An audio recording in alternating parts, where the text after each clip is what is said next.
നിങ്ങൾക്കോ നിങ്ങളുടെ ബന്ധുക്കൾക്കോ മൂക്കിൽ ടോർച്ചടിച്ച് നോക്കുമ്പോൾ ടിയർ ഡ്രോപ്പ് സ്ട്രക്ചർ ആയിട്ടുള്ള ഗ്രേപ്പ് അല്ലെങ്കിൽ പിങ്കിഷ് കളറായിട്ടുള്ള ഗ്രോത്ത് ഈ മൂക്കിൻ്റെ സൈഡിലായിട്ട് ഉള്ളിൽ കാണുന്നുണ്ടെങ്കിൽ അതിനെയാണ് നാസൽ പൊളിപ്പ് എന്ന് പറയുന്നത്. നമ്മുടെ മൂക്കിൽ ഒരു പ്രൊട്ടക്റ്റീവ് കവർ ലെയർ എന്ന് പറയുന്നുണ്ട്, മ്യൂക്കസ് മെമ്പറൈൻ എന്ന് പറയുന്നത്. അതിനാണ് മ്യൂക്കസ് അല്ലെങ്കിൽ ശ്ലേഷം പ്രൊഡ്യൂസ് ചെയ്യുന്നത്. അപ്പോൾ മ്യൂക്കസ് മെമ്പറൈനിൽ വരുന്ന ഇൻഫ്ലമേഷൻസ് കാരണം കൊണ്ടാണ്, നീർക്കെട്ട് കാരണം കൊണ്ടാണ് ഈ നാസൽ പൊളിപ്പ് എന്ന് പറയുന്നത്. ഇതിന് പലതര കാരണങ്ങളുണ്ട്. ഒന്നാമത്തെ കാരണം ആസ്മ, രണ്ടാമത്തെ അലർജി, പൊടികളോടോ പോളൻ ഗ്രെയിൻസിനോടോ ഉള്ള പലതര അലർജികളുണ്ട്. മൂന്നാമത്തെ കാരണം ഇബുപ്രോഫിൻ, ആസ്പിരിൻ എന്ന് പറയുന്ന മരുന്നുകളോടുള്ള സെൻസിറ്റീവ്നെസ്.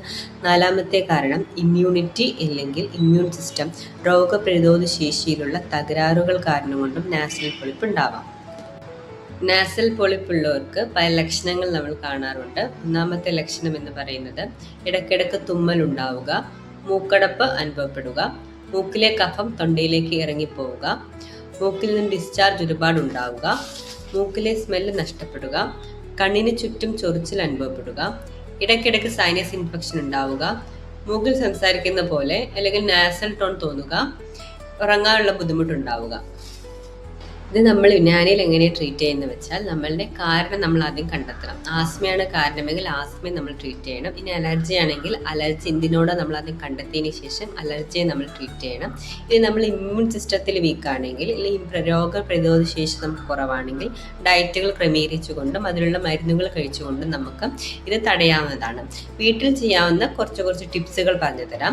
ആവി പിടിക്കുന്ന സമയത്ത് യുനാനി മരുന്നുകളായിട്ടുള്ള RKG അല്ലെങ്കിൽ സബ്സം എന്ന മരുന്നുകൾ നമുക്ക് അതിലേക്ക് ഒറ്റിച്ചിട്ടോ അല്ലെങ്കിൽ കരിഞ്ജീരകം അല്ലെങ്കിൽ മഞ്ഞൾ ഒരു പിഞ്ച് നമ്മൾ ആഡ് ചെയ്തിട്ട് നമുക്ക് ആവി പിടിക്കാം.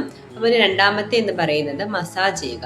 മസാജ് ചെയ്യുമ്പോൾ മൂക്കിൽ നീർക്കെട്ടുകൾ കുറയുകയും അതേപോലെ അവിടേക്ക് ബ്ലഡ് സർക്കുലേഷൻ ഉണ്ടാവുകയും ചെയ്യുന്നു. ഇങ്ങനെ മസാജ് ചെയ്യേണ്ടതെന്ന് വെച്ചാൽ ഈ രണ്ട് ഭാഗത്തു നിന്നും ഇങ്ങോട്ട് താഴോട്ട് മസാജ് ചെയ്യുകയും അതേപോലെ ഈ സൈഡിലേക്ക് നല്ലോണം മസാജ് ചെയ്യുക. രാവിലെ 20 വട്ടം, വൈകുന്നേരം 20 വട്ടം ചെയ്താൽ തന്നെ നിങ്ങൾക്ക് ഇത് പരിധി വരെ നമുക്ക് തടയാൻ കഴിയുന്നു. നാസൽ പൊളിപ്പ് തടയാൻ വേണ്ടി കുറച്ച് ഡയറ്റുകൾ ശ്രദ്ധിക്കുന്നത് നല്ലതാണ്. വെള്ളം അടങ്ങിയിട്ടുള്ള വെജിറ്റബിൾസും ഫ്രൂട്ട്സും നല്ലോണം കുറയ്ക്കുക. വെജിറ്റബിൾസ് ആയിട്ടുള്ള കുക്കുംബർ, ലെറ്റ്യൂസ്, ബ്രൊക്കോളി, ടൊമാറ്റോ എന്നത് കുറയ്ക്കുക. ഫ്രൂട്ട്സ് ആയിട്ടുള്ള വാട്ടർമെലോണ്, സ്ട്രോബെറി, ഓറഞ്ച്, പൈനാപ്പിൾ എന്നത് കുറച്ചാൽ തന്നെ ഒരുപാട് നമുക്കിതിനെ തടയാൻ കഴിയും.